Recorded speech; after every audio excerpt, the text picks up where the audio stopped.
মানে মেয়েদের বুদ্ধি সবসময় অঘটনই ঘটে। সীতা দেবীকে লক্ষণ বলে গিয়েছিলেন যে আপনি এই গণ্ডি পার হবেন, কিন্তু সীতা দেবী কি করলেন? সীতা দেবী সেই গণ্ডিটা ঠিকই বেরিয়ে গেলেন। তোমার কথার উত্তরটা আমি দেবো যোগেন্দ্র।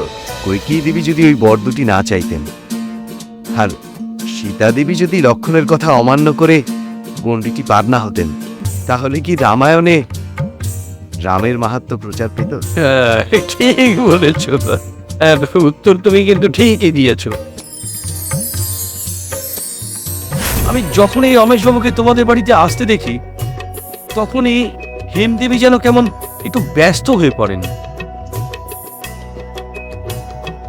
কি ব্যাপার রমেশবাবু? আমার বাবা হঠাৎ এখানে এসে গেছে। আমি তোমার বিবাহের দিন স্থির করেছি। কিন্তু বাবা, আমি যখন কথা দিয়েছি সে কথা অন্যথা হবে না, এ বিয়ে হবেই।